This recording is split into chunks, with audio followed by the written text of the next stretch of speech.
Good morning, good day, good afternoon, good evening, whatever it is, wherever you're at, whenever you're watching this video. Hey, thanks for joining back in. This is my bank branch battle, and we are on bank branch B here. So, I went to this bank. It's not a normal bank that I go to. It's the same company, different branch, as I said. And when I went in, I asked for 10 rolls of quarters, nickels, dimes, pennies, and I always ask if there's any half dollars or large size dollars, because I do collect those as well. And the teller had a lot of good information. He didn't have enough pennies. He knew that. These are all the pennies. He only had $3 worth a penny, 6 rolls, so I am short, 4 rolls short here on this. Thankfully, I got bank wrapped for dimes and nickels. Those are big ones, and mixed for the quarters. But when he pulled out some half dollars, he's like, I'm going to be honest here. I don't know if these are customer wrapped rolls or if they've already been searched. And I went, searched? So as he was talking to me about all of these pennies and coins, I guess, based on what he was saying, he was knowledgeable about people doing coin roll hunting, and that it appears, I'm going to assume, based on what he was saying, that he that branch might be a drop location, a return location. And look at that. That's pretty shiny. Let's see what this one has. If we'll get some copper. Is that 59? That is 1959. That's a good one. Good copper to have. I'll look for that for any of them. So I am going to guess, and he was saying he didn't think that there might be much in these rolls. So they might be a drop. I'll look for all the details of the um,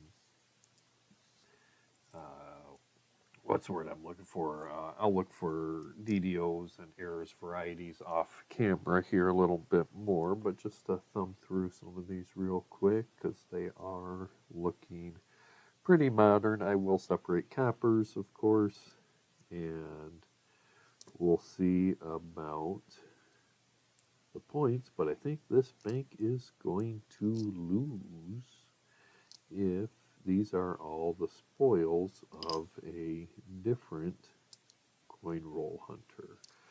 So that being said, I'll get in. Yeah, these are all teens, 13, 16. So somebody might have actually pulled out their. There's a 2009. Little gunk on it. Pull that one aside.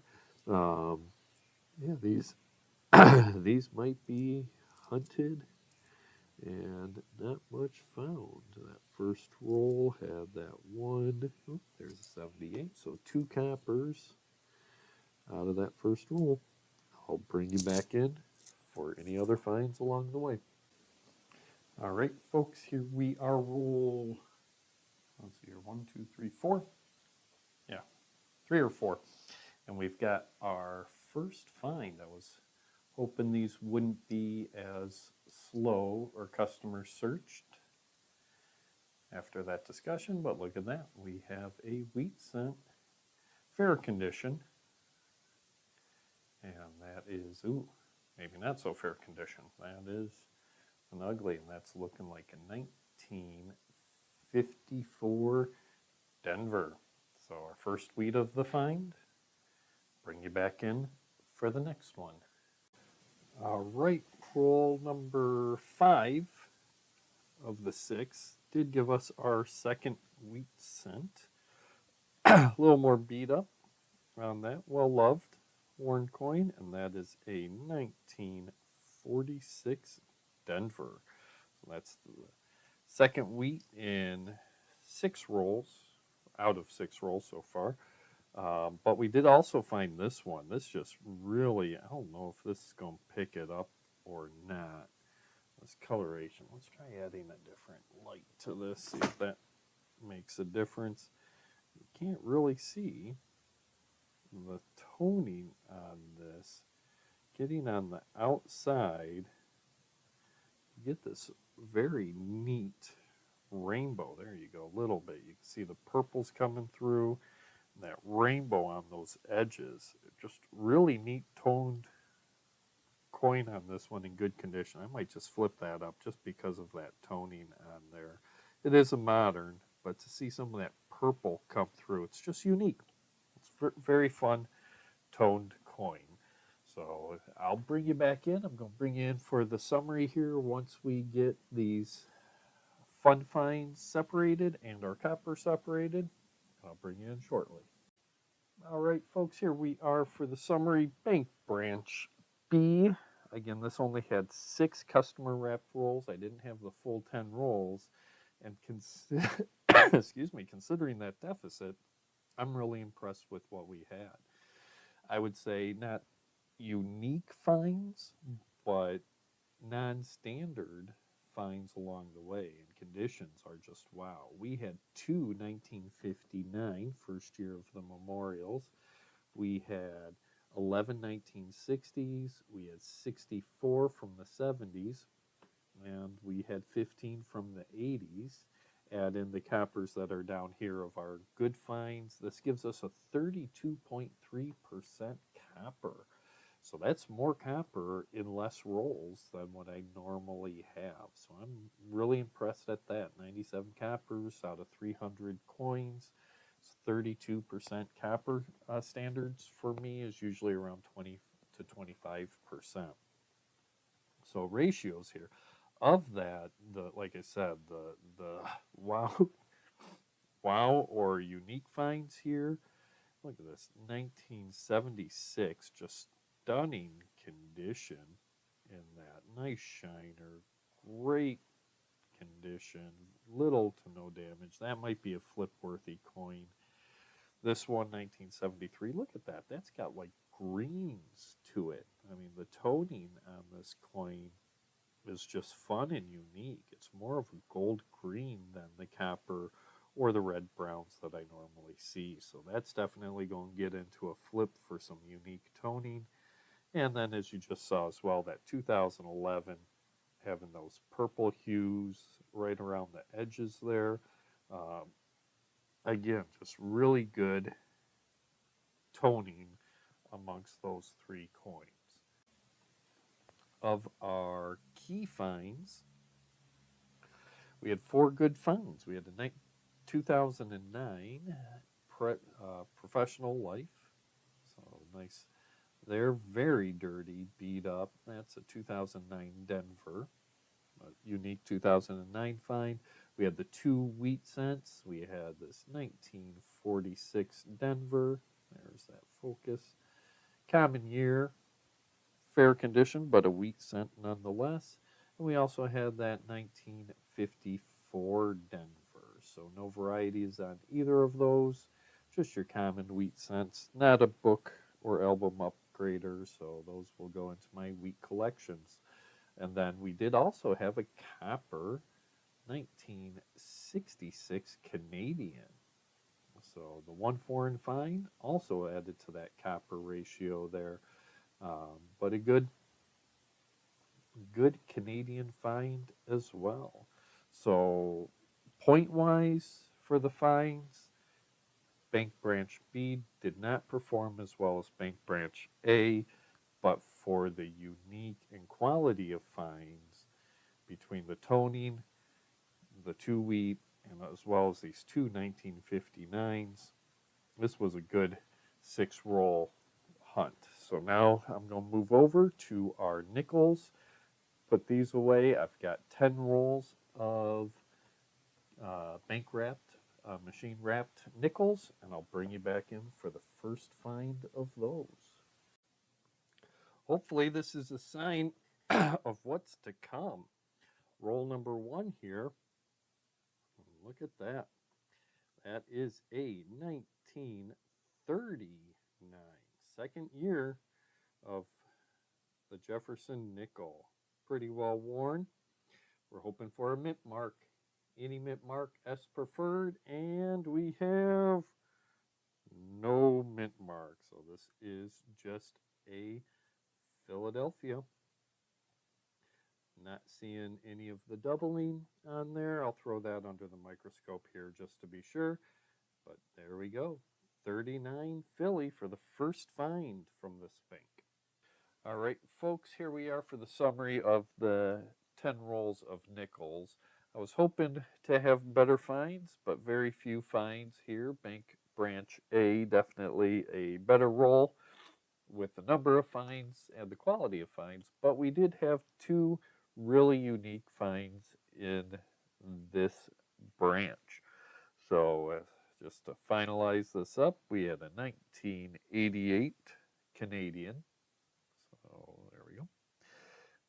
So, a simple foreign find there. We did have a 1968, pretty good condition here, and that is that San Francisco Mint.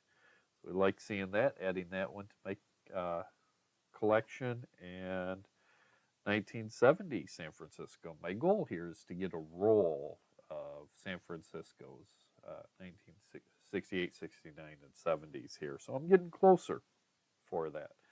That first roll, as we saw earlier here, did bring us in that 1939. We do like those 30s. That was a Philadelphia mint, so the common of the 39s would have liked to see a mint mark on that.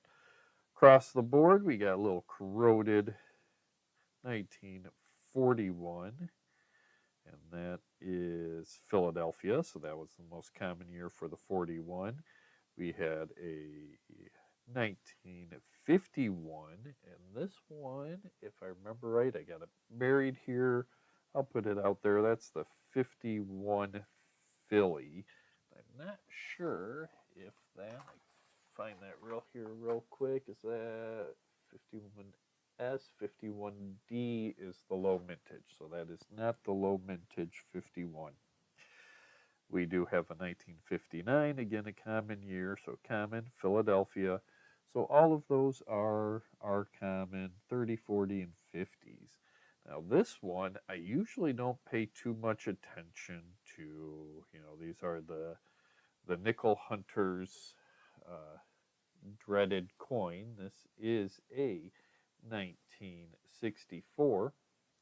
But if we look at that, so again, 1964, it has been well rubbed, well worn, fair details, fine details, use those terms. Probably fine, yeah, I'll say fine. Maybe. Doubt it, but yeah, no. Looking at that. Fine condition, no doubling, but take a look at that. Let's get a little better focus in here. There we go. Look at that D. That D, I can bring this up a little bit bigger, make it easier for you, but that is a repunched mint mark. So that's a 1964. You can see that on the, what would that be, the southeast corner. Looked at that a couple times. I'm like, is that really what it is? But it is. If I turn it there, you can see a little bit on the inside of the prominent D. So that's definitely a repunched mint mark. Something fun to add to the collection. So fun finds. That's what it is. Foreign S mint marks, 30, 40, and 50s, and a repunched mint mark. So a pretty good box. We are going to come over here to our dimes are next. I did weigh all these already, and they're all 113.6 to, I think the heaviest one I put on this one, and I marked on there 114. I think that is 114.2. So that's all within the normal range for dimes. So at least we know we're not going to be shorted those three dimes like Bank Branch A. Hopefully we'll get some 2024s, 2025s. These are looked at the edge. These are circulated. So we'll see what we have. I'll bring you back in for the summary unless I find silver along the way. All right. right, folks, as expected, a big old zilp nada for the dimes.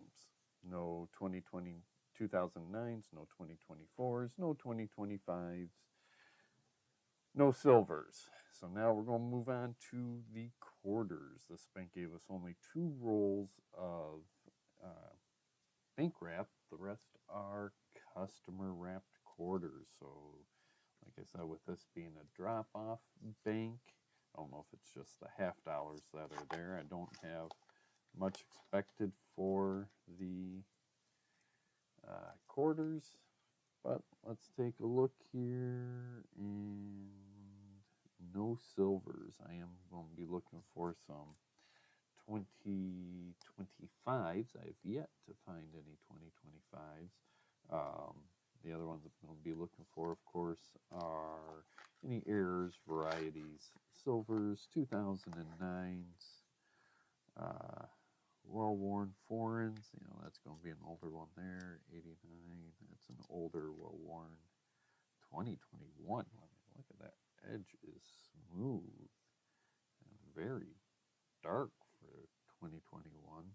No cut cap on that, but that's all right. No silvers. I will go through these quarters and see if there's any varieties, and I will bring him back in for the finds. All right, folks, here we are at the end of the 10 rolls of quarters. Not many finds. Bank Branch B did not perform, which I didn't expect. It's that one bank branch that every time I've gotten coins from there, they've just been lacking, I guess is the best word. But what we did get is we did get a Denver bicentennial. I do collect these. I just think the bicentennial, especially coming up here on the 250th anniversary, it's going to be fun just seeing these again and pulling all these out. I did look and I did not see a doubling on that one, so no frills, no thrills on that. We did have a 2009. These are those low mintage, hard to find U.S. Virgin Islands. Has a little crud up here on the top, and that is a Philadelphia. Nice little fingerprint right across the chin. So not the best of condition, but it is a low mintage. Keeping that one aside for any future books I may try putting together. And the pride and joy, I guess, the hot one here is that 2012 L Unique. If you've seen my quarter videos before, this quarter here is the bane of my existence. This is a Denver Mint L Unique. This was the last quarter to fill my book, and it took me forever to find this. So I'm definitely pulling that one aside, get an early start because again, low mintage, 2009, 10, 11, and 12 were all low mintage coins. Hard to find there. So that's it for the quarters. So here's the summary for Bank Branch B. Did not perform nearly as well as Bank Branch A. 12 points for the copper cents in relation to the 52 from Bank Branch A, but to give some credit, that is 4 rolls short. It did have more copper, 32.3%, so a little more copper from the bank, but overall lower performing points. We have for the nickels only 17 points. Bank Branch A did have 24, so almost double of what Bank Branch B did. Again, underperforming, though this one did have that double die. Little extra potential bonus for that one. The dimes, hey, I wasn't short on this one, so 0 points for the dimes, better than -3. And the quarters, just again, not as many quarters, so 3 points given for this. So overall, Bank Branch A outperformed Bank Branch B. Still have 3 more branches to go in this battle, so I will bring you in for the next video. And until then, guys, thank you again for making it all the way to the end of this video. Remember for hitting that thumbs up button for me. Give me those likes. It's always a good thing. And remember, if you're liking these Bank Branch battles, if you'd like to see something different, write that comment down below. appreciate reading all your comments. So until then, have yourself a wonderful, wonderful, wonderful day, and happy hunting.